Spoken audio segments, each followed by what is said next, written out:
I'll call the regular meeting to order. Commissioners are here except for Mr. Bedard, and we have two staff guests and one tenant guest. Can you identify yourself for the record? Sure, I'm Christine Hazard, and I coordinate the SASH Support and Services at Home program at the Brattleboro Housing Partnerships. I should introduce myself. Yes. Why not? My name is Richard Whitty. I'm the finance manager. And my name is Bill Murray. I'm in apartment 708 in this building. Thank you. Okay, we want to review and approve the minutes. Any corrections to the minutes of last month? I wasn't here, so I don't know. Hearing none? And no motions? Do I hear a motion? At least to approve them. I move we approve the meetings of the last one. I'll second it. All in favor? Aye. Aye. All opposed? The minutes are approved. Resident and citizen participation. Bill, you want to say something? Would you like me to come a little closer, or would that be better? If you Can you hear wish. me okay from here? That's your choice, if you Okay, can talk all right. loud enough. Because Chris knows about this, we've been back and forth talking about bed bugs and the $1,600 fee that I was charged earlier this year for the last treatment for the bed bugs that I had. And I'm here to talk to the board about that. I don't believe it's fair. I don't believe the man that is doing the work is getting all these critters when he comes in to take care of it. I don't think it's purposeful, but I don't believe that he's doing either enough heat or not. Maybe he's not leaving the heat on long enough, but whatever the reason, he's not getting them all. And I believe that, I certainly don't believe that I brought him in a second or third time. I just don't believe that. There's been a lot of other apartments in here that have been treated a second time. I happen to be treated a third time. And I've studied this online. I've looked at different sites, different bug people, and I just don't think it's my fault. I don't believe that I brought them in. Initially, I think I did bring them in. Obviously, I had them, but it was at a time when there were a lot of bed bugs in the building. This one woman came in, was a new resident. She came in and the next thing you know, another apartment had them, and I don't know the numbers, but I think we had probably 5 or 6 apartments that were treated. I believe 3 or 4 of those were treated twice. And I think, Chris, you had said that there was like $25,000 spent during the year for treatments. I mean, it's expensive. And I know that, and I feel just as bad about it as I know housing does. It's a terrible thing to have to spend all that money for these things. So I'm asking the board to reconsider the last time that you met and decided to charge the tenants for the third treatment. I just don't think it's correct. And I actually have a thing that housing asked me to sign, and it says talks about repeat infestations, and it says should Brattleboro Housing find that a resident continues to be reinfested as a direct result of their own. I mean, who's going to directly bring them in? You know, if someone hangs out in bad places friends of theirs or places that they have those kind of things, I can see that, but I certainly don't do that. You know, I'm here all the time. I very seldom go out, and I haven't had any people here visiting me that have them, so I just don't agree with being charged this amount of money. You know, if it was my doing, I would say yes, I'll pay it. I agree, I was wrong, but I just don't think I did it. I haven't been any places where I would have picked them up. And I just believe that it's a direct result of this bug man not doing a complete job. He hasn't offered any guarantees. You know, I got a bill, my last time I got a bill, the bill doesn't say anything about, you know, guaranteeing the process at all. It's, I don't know what arrangements housing made with them initially to treat these these apartments, but there should be some sort of, something from him that says, I guarantee this apartment will be clear of bugs for a certain period of time. And I haven't seen anything like that. Any person you deal with, any contractor, is always going to give you some sort of, you know, warranty or guarantee that they're going to come in and do a job and you're going to be free of whatever. Or, you know, if they fix an electrical problem, that'll be fixed. You know, so this guy doesn't do that. And I have nothing against him personally, but I don't think his work is up to standard. So that's why I'm here. Well, I remember when we discussed this in this meeting several months ago, I guess it was. And the scenario I pictured in my mind at that time was somebody is engaging in some sort of behavior that is creating the cause of the bedbugs being here. I mean, it might be very legal and innocent behavior. Guy might be a traveling salesman or something like that. But it was my impression that if someone's reinfecting, if the bedbugs are still there, they're getting reinfected by activities of the tenant. And looking at this situation now, and I've talked to Bill about it, that isn't what's happening. They never left in the first place, or they never left completely in the first place. And unfortunately, they didn't come back. They never left. How long was the third occasion after? It started in August. No, but when your second time, and how long between the second and the third? The second time, I believe, was late October. First time was late August, and I discovered them again in October. And then I discovered something in November, but I wasn't sure. And then in December, I went to court and I said, yeah, I think I have something there. And he came in January and he said, I'm not really sure if you have them. He said, I see a little something on the mattress, but he said, I think we should do it again. So I'm not convinced that the third time I did have them, but they went ahead and did it anyways. And, Well, I don't think you did anything to bring it back, and I don't think you should have to pay, and I don't think the housing authority should have to pay either. I think if the contractor... No, it's not the contractor. I'm sorry to disagree with Bill, but this contractor is very good. I have a chart here that shows you how our extermination costs have more than doubled over the last 3 years. And when you adopted the policy, you adopted a very strict set of protocols, of rules that the property manager and the exterminator follow very carefully in doing all the exterminations and all of the follow-ups. The tenant is not charged until the third time, and it doesn't have to be the tenant themselves. It can be people that they associate with that come in. I can understand that. And usually, and I don't know the specifics, and Courtney is not here, usually the tenant is made aware of where they think the bugs might be coming from. Okay. Our exterminator is very well known and very well respected in the community and does very good work.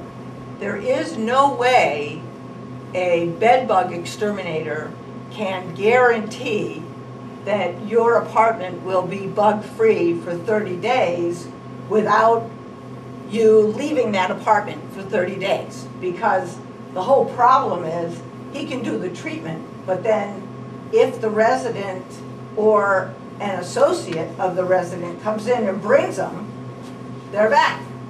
And that's what we have been finding. I don't see that happening here. Well, in this case it did. Huh? In this They came case, back. They they didn't did. come back, they never left. No, they were exterminated, and Well, some of them might have been hiding somewhere in the corners. No, the procedure that they follow, Tom, is very thorough in looking after the first time and after the second time, and Christine can tell you because she's been sort of on these bug patrols with property managers. They are very thorough about checking after the treatment. And there's a whole bunch of stuff that the resident has to do to make sure that the bugs aren't coming back. So our policy is well set out, we follow it, and Mr. Murray went to the HUD office in Boston and said that our policy was against the law. I did not say that. Well, that it was against the I regulations. talked to the HUD office to get a clarification of the law, the HUD law regarding bed bugs. That's all that was. And our HUD specialist took the time to check with the people that are most knowledgeable about this, and her response to me was, you have adopted the policy exactly the way it's supposed to be done, and you have the measures in place that do permit you to charge a tenant after actually we could charge, and some housing authorities do charge for the second time it's infected. We charge for the third. Where we have done the due diligence to show that, in fact, the bugs have been removed and now they're back. Well, how can you tell they've been removed? They might be Because- hiding somewhere. That's what the bug man does, Tom. He goes in But and he can't find every corner of he the place. he checks the places where they hide. He Yeah. makes perfunctory inspections. He comes in, he checks the mattress, looks around the mattress, pokes around, and leaves. That's all he does. He doesn't check other things. He does, I can tell you, we have had a lot of problems with bed bugs in many apartments throughout our properties. And this guy has done a very, very good job. But he And keeps coming back. They keep Because- coming back. not always, no. Not They're- always, they're but often it's done- come back a lot of times. They're often cured on the first treatment. And when we see them come back on the second treatment, it's usually because the tenant's behavior has not changed. And that means they they visited the same people, and we know those people have bed bugs. They had guests that came in, and we know those guests have bed bugs because we talk to other landlords and we find out this. So, Well, in I- this case, do you have evidence that Bill is doing that? yes, we do. Oh, We do. And if Courtney were here and the cameras were not running, we could tell you very specifically what the basis was for the return of these bugs. well, But I don't guess- believe that's something that should be talked about an individual tenant in public. Well, I had requested a closed meeting.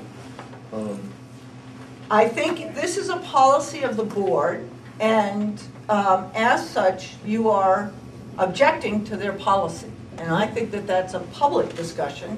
I don't think that, I mean, if you want to have a private hearing with the board, there's no provision for that. But if the board wants to do that, then we can do that at a later date. And we can bring in the property manager and we can go through all of the steps that were done to clean your apartment and what they found upon each subsequent inspection of your apartment, the whole timeline. We would not make this charge if we did not believe that it was the tenant's responsibility for the third infestation. I'd like to We see the would not evidence. do that. yeah. I would like to see that evidence. I mean, I don't know Bill that well, but I observe him, you know, he's, I would not bring anything like that. I Yeah, don't quite go to literally. places in town that have them. I don't have any friends that come over that have them. You know, it's just crazy, you know. Well, let me just say this. This board does not have, you can change your policy. we can, You can. yeah.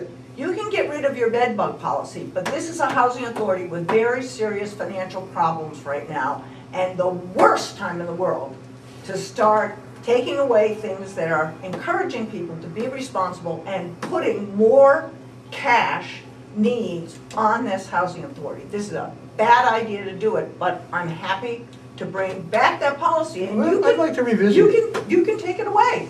I'm not saying I want to take it away, but I'd like to revisit it. Because as I said to begin with, my concept was they were doing something to bring the bed bugs They in. are, Tom. Well, They are. okay. We would not put this charge on anybody if we did not have good reason Okay, to but believe that they are. we can't do it on it at this meeting, but I'd like to see it. I'd like to see the evidence, that's all. And are you willing to have your tenant file examined by the I wanna do board? what's fair. You know, I like where I live. I think you and I have always had a great relationship, and I'm sorry that this HUD thing has maybe jeopardized that. But it was well-intended, and I want to do what's best for me and for housing. But certainly $1,600 is a lot of money for me. It is, and that's why we set up a very long repayment system with people.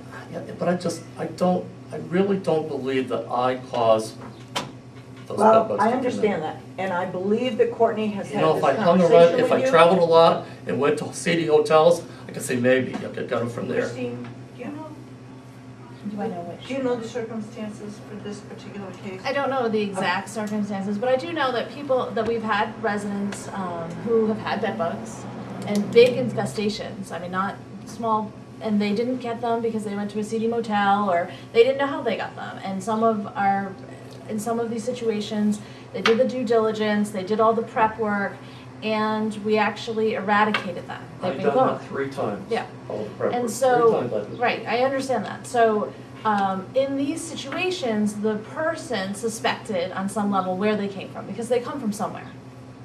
And they eliminated going to those places, and they have not been reinfected.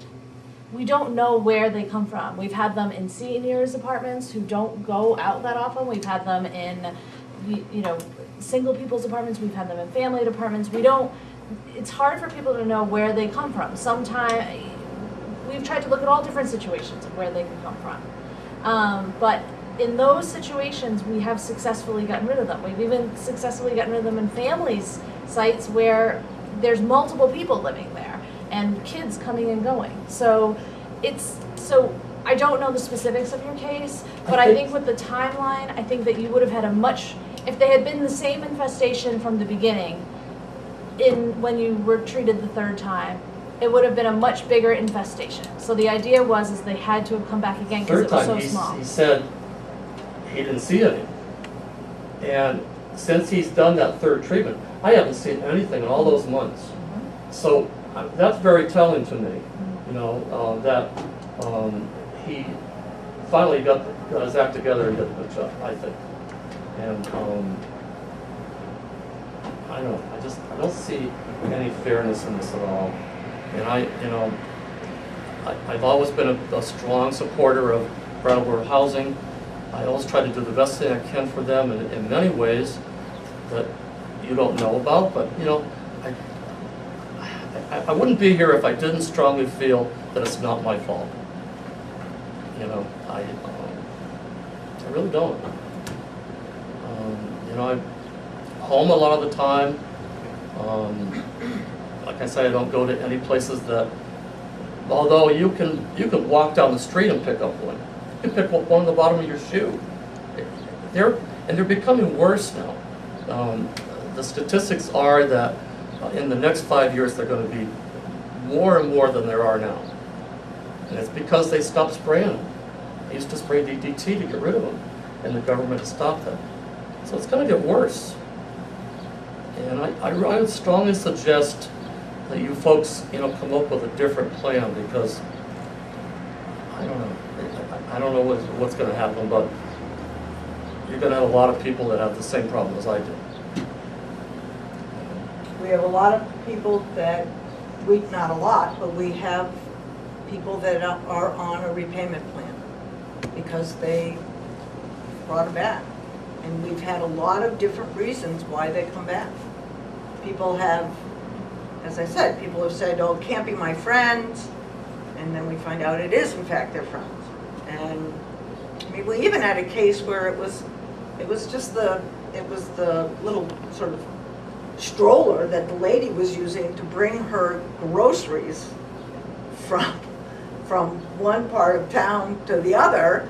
And when the bug man came in and did her apartment, the stroller was not in her apartment, and it was loaded with bugs. So they came back again. She did everything except that stroller. Where was the stroller? It was outside on her porch, Oh. so it wasn't heat treated. Oh, boy. So it's a tough Well, situation. it is tough. I mean, it's, And every tenant could claim that it is not their fault. Well, yeah, and a lot of them probably are right, I believe, I just think so. Well, You know, I- the burden of proof is very difficult with bed bugs. You can't go in and say, well, they got bed bugs because they did this. There's no proof of that. I look don't at my think own there is. situation. I don't have any, I don't think I've ever had a guest. And I don't go to other people's homes and stay home. I haven't been to somebody else's home in a couple of years or something like that. If they were to pop up in my house, I'd have no idea where they came from. And you're not gonna pick them up sitting in a bus. I guess there's a chance, but the chance is small. but Tom, in your case, Yeah, if you picked them up on the bus, yeah. okay, and you brought them into your apartment, we would treat the apartment, Yeah. and you would do what you needed to do. And they probably wouldn't come back again. Well, as I keep Okay. saying, I don't think they're coming back. I think they never left. And you Yeah, think they did. And I have a lot of faith in the fellow that does our treatment, Mhm. because he has been doing these treatments for many, many years, and we have had a lot of success with his treatments. And we have had very, very serious infestations of these bugs. I mean, really bad. And he has successfully, with the help of the tenants doing what they needed to do, we've been able to eradicate them. So I have no reason to think that this man, that the fellow we have hired is not good at what he's doing. And that's really what this is about now. It's about, Well, is the bug ultimately, guy that yes, we yeah. have any good? And we It's not have a great case of, faith in him. is he any good? It's a case of, are there exceptions to his success rate?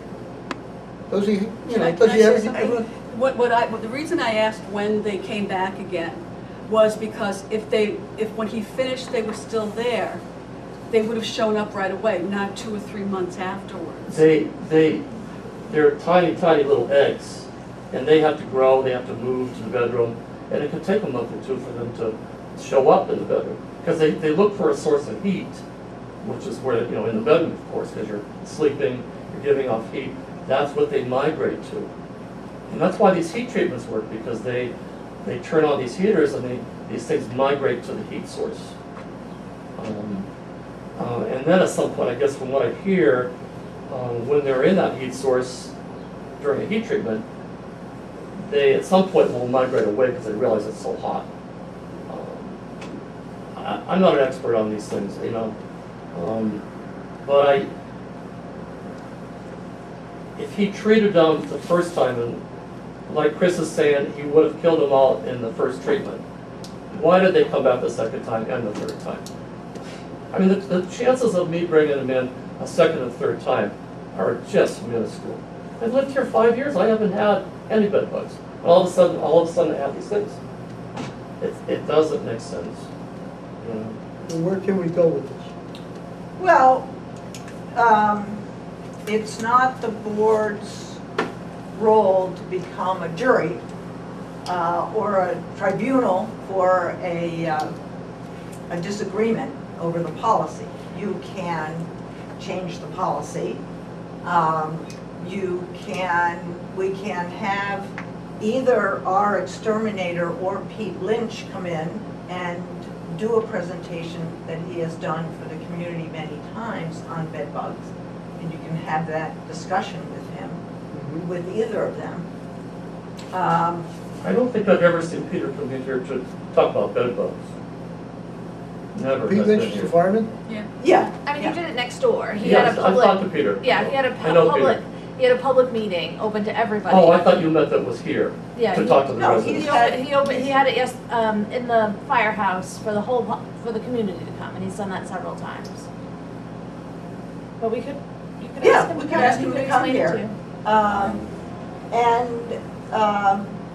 As for, I mean, so you're the policy setting board, you can decide that you don't like the policy and you're going to change it. And in terms of having a hearing, at this point, I would have to talk to our council about what hearing alternatives Bill has at this point. Mhm. Chris, Or an I actual don't wanna hearing. make this a big deal. You know, and I know. It is a big deal. Well, I know it's a it big is deal. what it is, but You I made don't it a wanna- big I don't deal. want it to escalate. It's a into big an deal, issue. Bill. You've clearly made it a big deal. You went to HUD and you didn't like their answer. You went to me, you didn't like that You're answer. putting words in my So, mouth, Chris. it is a big deal, and you're asking this board to address something that is a big deal to you. And they have asked me, what are their alternatives, and I'm responding. Those are the alternatives for the board. If we need to take, I would need to talk to our council if we need to take this to some kind of formal grievance hearing. That's what I would discuss with our council, and that would be the way for there to be a hearing on the merits of the Housing Authority's case. But you don't do that. That's not the board's job. You can You look gotta at do your, that. well, the Housing council. Authority, the council needs to do that with a hearing officer. And with, of course, Mr. Murray, because he's the one who says our exterminator isn't any good and our policy is flawed. So, Now, is there any way that we here at the board could give Bill some relief? I don't believe that you can unless you are willing to go back And change the policy? and change your policy. And we can put that on the next agenda and we can discuss it, but I can tell you that I, for one, will be adamant about the financial implications to this housing authority if we deviate from this policy, especially now that the field office in Boston has said this policy is legitimate. It is okay, that it is a policy that has been appropriately and instituted properly, and that it meets all of the HUD criteria. I just don't think financially we are at a place where we can be giving away these kinds of services. Just looking at this, I mean, the difference between last year, which looks about maybe $8,000, $9,000 that we spent on it, on exterminating, and this year we've $25,000. Why is that happening? Because bed bugs are a real problem in the town. Because they're a real problem They're- in the town, everywhere in the town. Problem throughout the town, which is why we put in a policy that gives people 2 opportunities on our dime for the treatment. And the third time, we felt the tenant needed to start paying for the treatments. The other reason, frankly, is we had people, and Bill is not, this isn't Bill at all, but we have had people where we were going in and treating, we told them, this is where we think the bed bugs are coming from, and they basically said, I don't care. You're gonna keep treating them, I don't care. We said, this is how you need to take care of things. They said, I don't care. And we treated them again, and we treated them again, and we treated them again. And you cannot set up a policy in public housing that says, we like this person and believe them, so we're not gonna charge them, but we don't believe these people, so we're not gonna charge them. Well, I agree We with just that. cannot do that. We have to have policies that are pretty much across the board. But that is a real problem, where people really did start to just feel like it didn't matter. They wouldn't report them to us for months because they thought, well, it doesn't matter.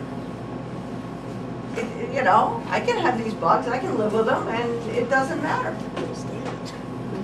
And yeah, I was amazed, but it ended up, and then we ended up with big infestations. I mean, ones that sort of crawled down the hall, and we know what they crawled down the hall. Well, I guess know the what thing we I'd got. like to see is So. some evidence that Bill's responsible. And we can't do that here and now, but I would like to see that. And that basically he was told to do something and he didn't do it. And I guess I'd like to also talk to the exterminator and find out what his record is on these things. And I know you respect and admire the guy, and I'm sure you've been working with him for a long time. But what his record is in black and white, I'd like to see that. I mean, I think the issue, the problem with bed bugs are that you could be treated and be completely cleared, and you could come home from someplace that day and bring them right back in. But where would you get them?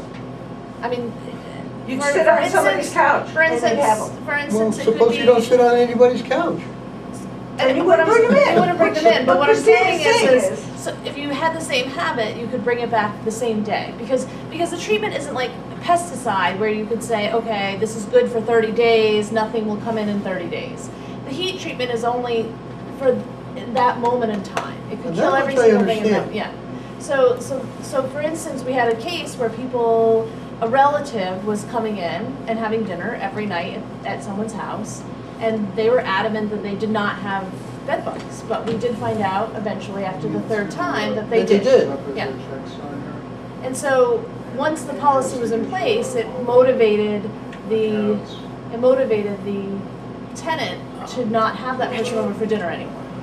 They No, it makes sense. They continued to be treated when we weren't charging them. They continued to have the person over for dinner.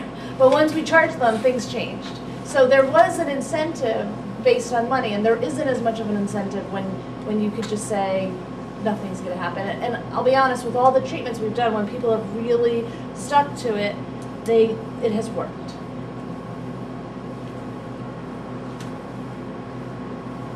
Bill and Courtney did sit down and talk to you and told you where she thinks they're coming, how they're coming in? I don't, I think it's an arbitrary thing. I think to say, to somebody, I believe you're getting bed bugs from, Yeah, but she did talk to you, that's what I. she did not. We She did did not not. have this discussion. The only discussion we had was that, I'm trying to remember what it was. Oh, of course, we talked about getting ready for the treatments and, notes from her saying that he'll be here to clean your apartment a certain day, stuff like that. But we never sat down to discuss. Well, maybe that's just a conversation that has to happen. Well, I would like the opportunity to talk to Courtney about it. Oh, yeah, and- definitely. And see. Yeah. And I can see if the exterminator will come and visit with you and tell you what he does. And you can, That would be helpful. and we can have Pete Lynch come in if you'd like. I mean, we can do that as well. Wouldn't hurt, I don't know. Yeah. Not that he's commuting all from California. Right. He's not even gonna have to take a fire engine. Right. Yeah. Well, I guess that's all we're gonna do for now. There's nothing much more we as the board can do tonight. And the only thing we really can do is revisit the policy. That really, I mean, you can talk to these folks and then you can decide whether you want to change the policy. About how many people have gone over to exterminations that have done 3 or more? I don't Okay. know. Okay, just curious. I don't know, I don't Yeah. know. I mean, I think, looking at the numbers here, The numbers are scary. yeah, I don't think we can do anything else. Are those numbers for this building or all the buildings? All All buildings. buildings. We had them, they started in 2015, in February, March, something like that. And there was a new resident that came in and brought them in. And then from that, it escalated into other apartments in the building getting them. it's my feeling that she was ground zero. Yeah, and everybody got them from her. Well, I don't know that that's true, and I would not state that that's true. Well, I mean, that's your opinion, but I That's don't right. know that that's true. and that's your opinion too. Yeah, I mean, I think we need policy. I think we need it as it is. I'm sorry, Bill, that, Well, it's okay, I understand. Yeah. I'm just here to, explain my case, and, I know Chris is unhappy with me, but I have to do what I have to do to protect my future. And $1,600 for me as a retired person is a big deal. And, I love where I live. Chris and I have always had a good relationship up until now, and I hope that we're going to be able to get that back. But my call to HUD was certainly not something I wanted. I wanted to be a problem for you folks, and I only called them to say to them, I need a clarification on this particular law. And I explained to her what was happening, and she said to me, well, they're not supposed to be doing that. And I said, well, I really don't want you to call them. I said, I don't want them to think that I'm calling you folks and making this a big deal. And, I really was against her calling, but she insisted on it. Well, they have to call us. What's that? They have to call us because they needed to find out they needed to see all the paperwork that we had on the policy. Well, So- so I told her, I said a lot of good things about where I live and housing, and I said, I know that they're having tough times, and we all are.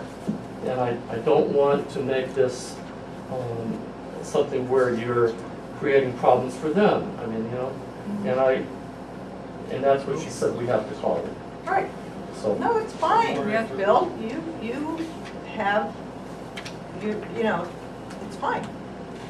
This is a policy and you disagree with it. Perfectly all right. So is there anything more on this discussion? I would just like to be pretty clear on what you want us to do next. I had that you would like the exterminator to come in, have Pete Lynch come in. There was a question about how many people are paying on repayment agreements. Yeah, I don't need, I really don't need to know. Oh, okay. I was just curious. Yeah. Chris, is there a lot of those people I really that don't have had know. three treatments? I don't know. I know that I am the only one in this building that has had that happen to. What else? If that's the end of this discussion for this meeting, let's move on to the next item, which is business of resident interest. And the first thing will be staff reports review, property managers. That is, well, it's several of them. Review the written reports. Orange. We'll go in the order of the orange ones. Monthly property management update from Chelsea and Courtney. I'm not going to read this, I don't think. No. No. Anything to discuss about this?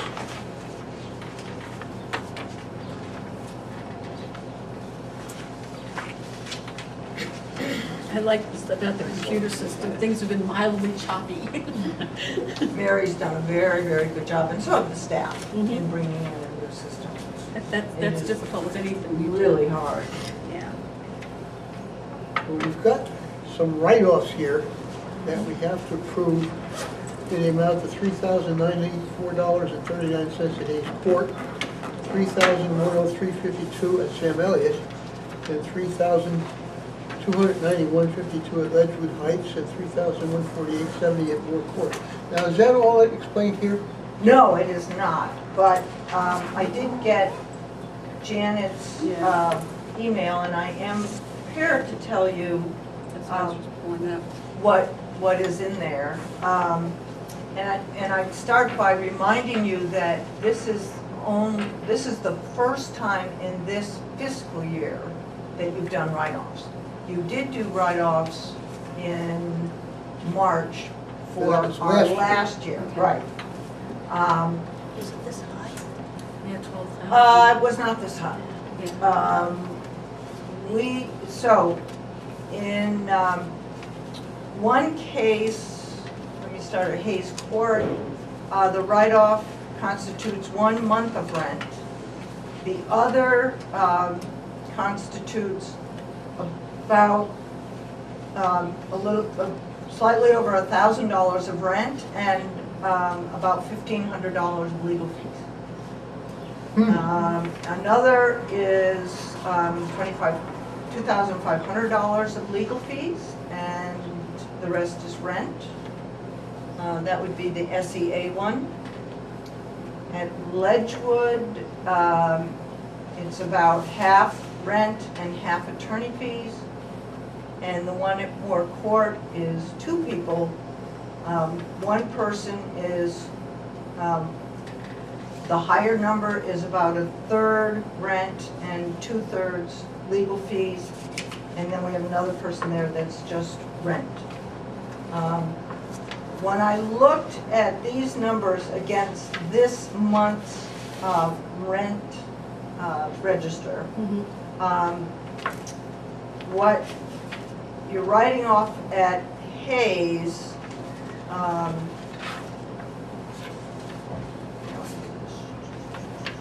just in rent, constitutes 6.5% of what was taken in. At Moore Court, it is 6.1% of the rent taken in.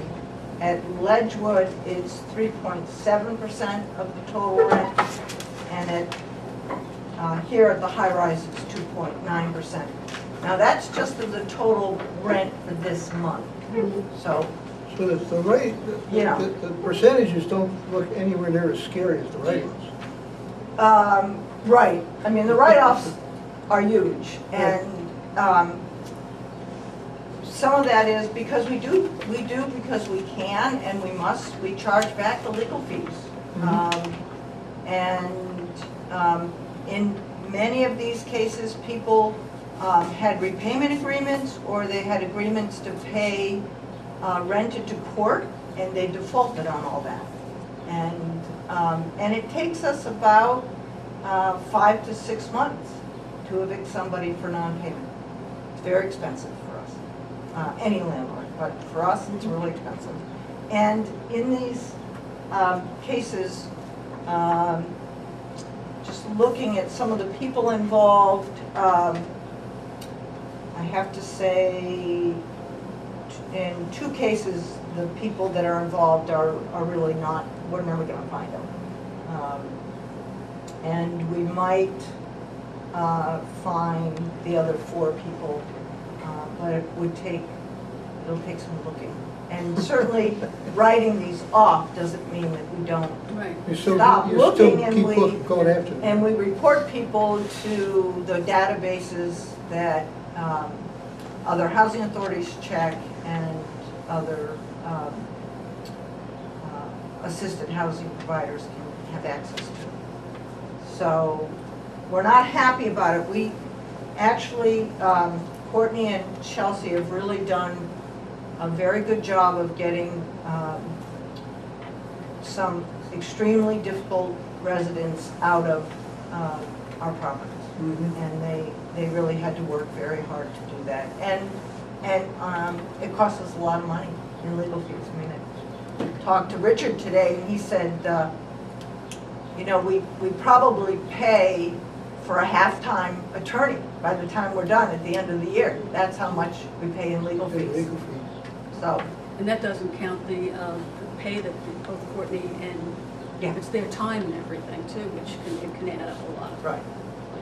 So that's the story with these write-offs. So at this point in time, I'm looking for a motion. Yes. I so move that we write off $12,638.13 as recommended by the property managers. All in favor? Aye. Opposed? Motion passed.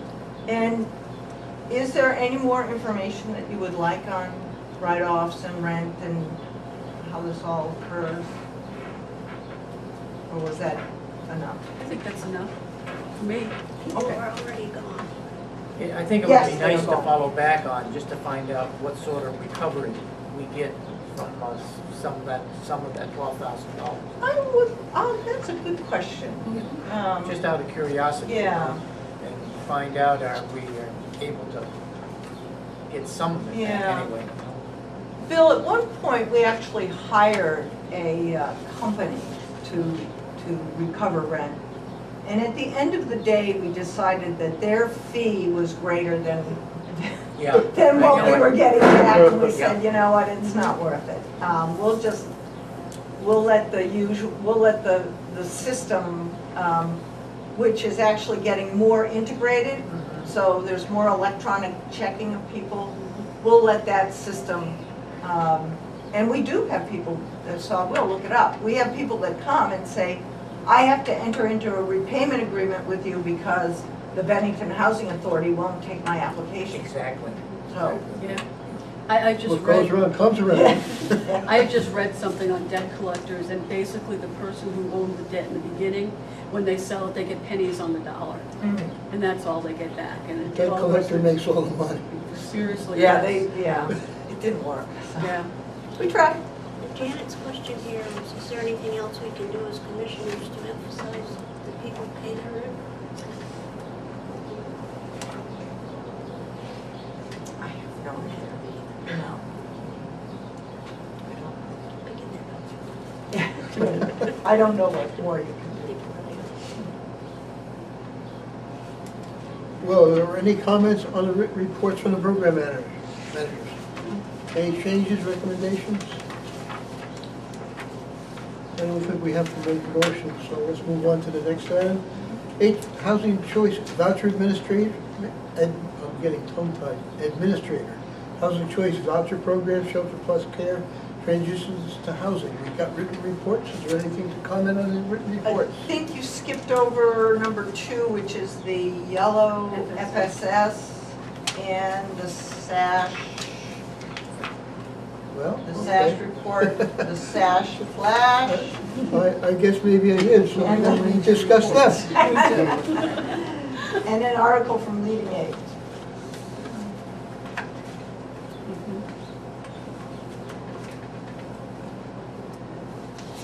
By the way, I like these, you can read them. You don't need glasses. Tell Christine, That's she's purposeful, yeah. she's they the are. one I who love does those. that. So are there any discussion on the program managers' reports? So we can move on to the Housing Choice Voucher Program, Shelter Plus Care and Transitions. Are there any discussions on those reports?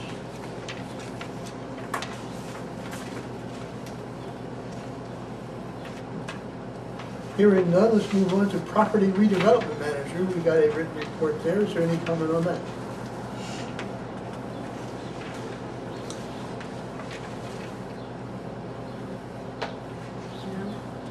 Well, hearing none, I guess I will move on to the more interesting one of the evening, the Red Clover Commons. Anybody who hasn't driven by that recently has to drive by it. I It's know, amazing. Yeah, I was sitting at on Fairview Street at the stop sign today, Yeah. and I had somebody beat behind me because I'm going like this and looking at the building.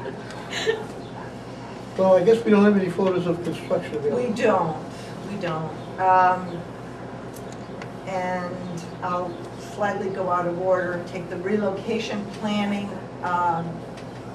We have sent letters out to residents. We have a pretty tight, not tight, but we have a full schedule of tours at the end of this month. Yes. This is tours of the new building for Tours of the new potential building. tenants. Yes, Yeah. so that they can see the new building. We've been working with a contractor, and we had, I think you got Janet's note, I thought we had a pretty good meeting with about 40 residents.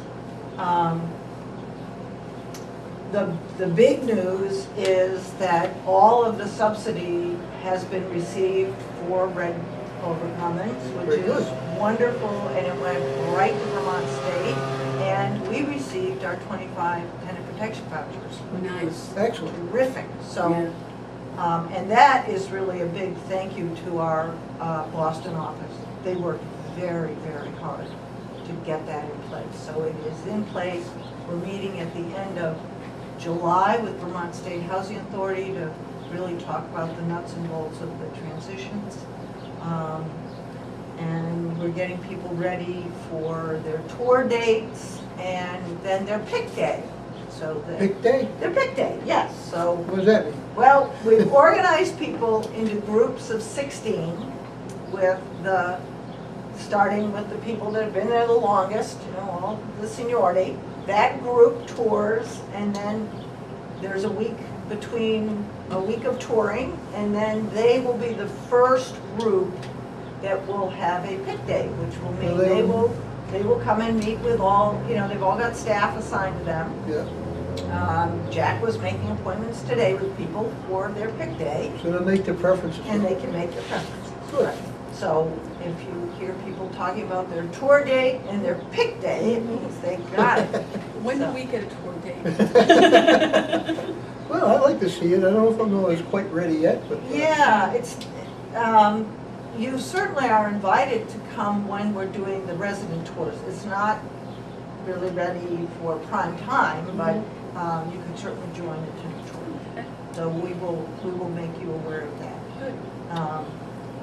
Well, the other side of this coin is community planning for the future of Melrose. Okay. So I will get to that.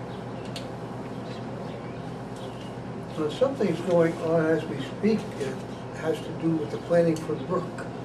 It's not our stuff doing it, it's a bigger group of people looking at the whole brook. Well, I know the town had a 3-day workshop. I think that's what I'm on talking about. resiliency planning for the brook, starting, I think really downtown and moving up. And they don't get up to us, but they get up. So we really weren't included in that. Okay. But I did send to you, and I'm sure that you read it with just rapt attention, this document called the Benefit Cost Analysis for the Melrose Terrace Flood Mitigation Project. I haven't read it, but. Yeah. I did. You I don't did, good for remember you. it, but. Yeah. So this is the end of all, remember I kept coming and saying we're having more engineering studies, this is the end of the engineering studies. And the end of the engineering studies concluded that the highest and best use for Melrose Terrace is to demolish 11 buildings and widen the brook and put a box culvert in at George Miller Bridge so that there will be more space for the water to go through the bridge. And for the whole section, that would actually create from the top, what we think of as the top of Melrose, down through to the bridge on Route 9, a whole area where the stream could flow and slow down in its velocity and have more space to spread out, and that would be of really significant assistance to the flooding downstream. Downtown.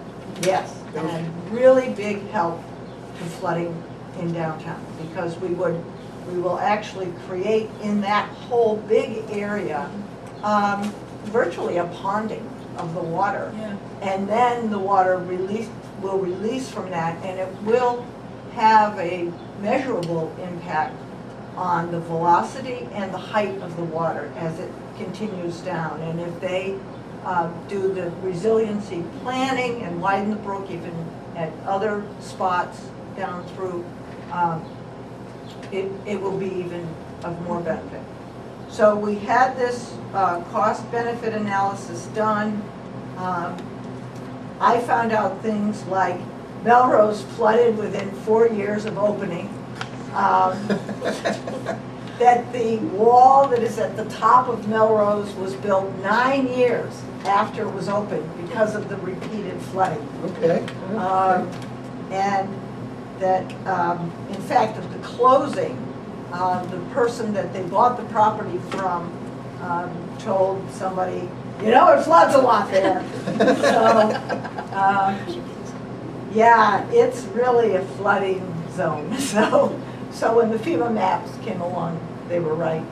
I didn't realize on the map that you have here, I didn't see the black buildings underneath it. The light was probably bad. Yeah. That showed them all flooded out. Yeah, that's, well, this, the blue on this map is, represents the 11 buildings that would be Yeah. taken down.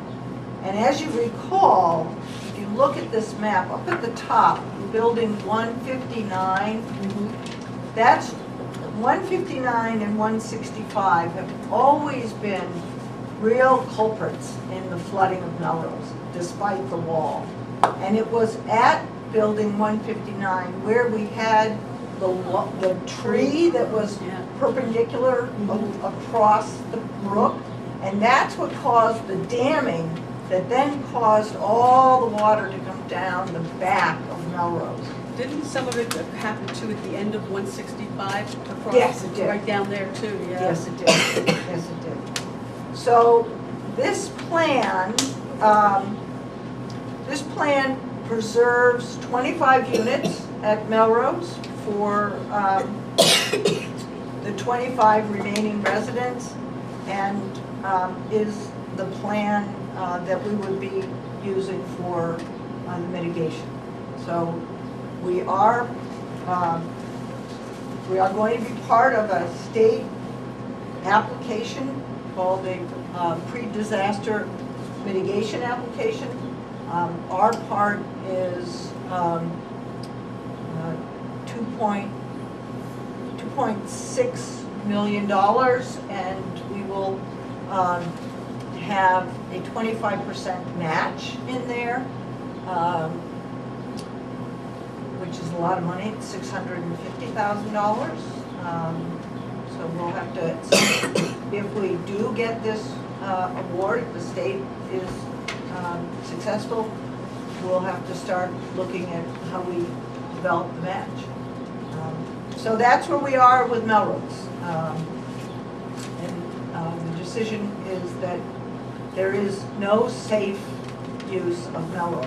No safe use. No safe use. This really is the use that is in ultimately the best interest of this community is to do this. Will we put this back on our books? Melrose? Yeah. Those 25 houses that we're talking about, The 25 that are staying, that we're gonna stay? they will stay in public housing until those folks are removed. And then that part of Melrose will be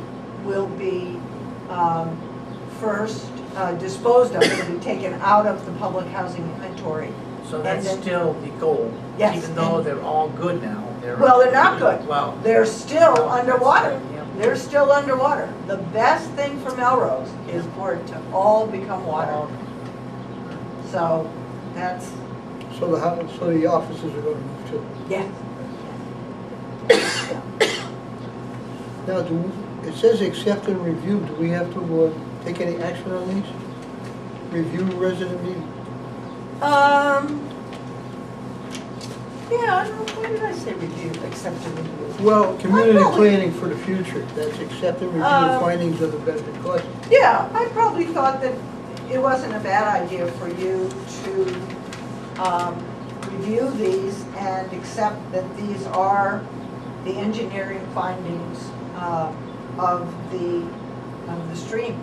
And I'm not a stream engineer. I don't know what all the, what the numbers mean, but I can tell you, I know some of them, that the engineers are very excited by this 2.54 BCA, and all these emails are going back and going, oh, Melrose got 2, and I'm like, what does that mean? But I think it means this really is indeed the best use of the property, and that the property really does historically and in reality demonstrate that it really should not be inhabited. It really needs to be returned to the broker, and that'll be good for everybody. So once that comes down altogether, when we rehoused everyone, will that just be allowed to, once the buildings are all down, that be allowed to just grow wild? Yes, yes, it'll be a wild. So will we still look as a housing authority, look for another pod that we could build We are right now. for looking- 25 yes, units? we are right now, starting on phase 2. Then the 25 that we're talking about now are just gonna disappear. Yes. But don't let anybody misunderstand us. Those people will remain at Melrose Yeah. until such time as we have Yeah. developed another property for Suitable them to alternative. go to, yes. You know, And I have to say, it's such a cute little development I too. know, Oh, yeah. it really is. I'm amazed at HUD giving up this asset. It's not an asset, Well, but no, it's really not. no, It's a- that's true. You know, it went It's a from it's a liability. It went from, it is, Liability, it yeah. went from a value of $3.9 million to $180,000. I know, that's a big drop. It's really, you know. And we can't, no one that has to use any federal or state money cannot house people there. So, I mean, I've had a lot of people that have said, why don't you put the homeless there? Mm. And the answer is, nobody should be in that floodway. Yeah. Whether you're, Bill Murray or Tom Fennell or a homeless person, you should not be there because of its propensity to flood, and flood badly. Yeah. So, Well, is any further action required on this whole section of the Columbia Commons? I think it would be good if you did accept the benefit cost analysis and at least indicated your support for the pre-disaster mitigation application. So do I hear Bill, why don't a you motion? make the Probably hear motion. need 2 motions. Oh, no, make it, just say so moved. Your last motion, Bill. Yeah, right. I will so move. So motion's been Okay. made on the accept and review the findings of the benefit cost analysis. All in favor, say aye. Aye. Aye. All opposed? Who seconded that? I'll second. And the second one we have to discuss is in approve submittal of pre-disaster mitigation application. Yes. Do I hear a motion? So moved. Second? Second. All in favor? Aye. Aye. Opposed? Motion passed. Thank you. It was not an easy decision to get to, and I have to say that we have had, as we have with Red Clover, we've had tremendous support from the state, from local people, from HUD, from a lot of corners have come forward and said they're really doing what is the best for the town. Thank you. Okay, we've got a work session, old, new, and other business. Financial review, monthly check signing. I'll do check for July, Okay, so it's but Chris. just, they'll be Your on, July? yeah, I'll do July, but I can't do them in the morning on Friday morning. I do them Thursday afternoon. That's what I did last I'm time. pretty sure we can Okay, because have Mary, everything ready yeah, by then. yeah. So I just, because I can't promise I can keep you in the mornings. Okay, we'll communicate with me if there's any problems, or Well, I'll do them Thursday afternoon. Okay. we'll just get it ready. for Okay, okay. I was with Mary, I was coming in like around 3:30, 3:30 is good? 3:30 or so, 3 o'clock or so, just around that time. Okay. Well, it looks like we have to adopt a resolution for Richard to be the check signer on Yes, all BHP accounts. Do I hear a motion? So moved? No second. All in favor? Aye. Aye. Opposed? Why are you looking at me? Congratulations. And, Thank you. Tom, I think number 4, we should do an executive session.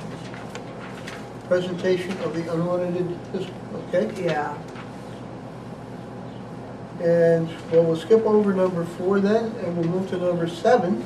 Many thanks to Bill Bedard for your 9 years of service to the Brattleboro Housing. You're very, very Thank you. welcome. Do I hear any applause? You will be missed. So I guess we have to have the executive session before we Yes. adjourn. I make a motion to go into executive session. Second. All in favor? Aye. Opposed? I guess we're in the executive session.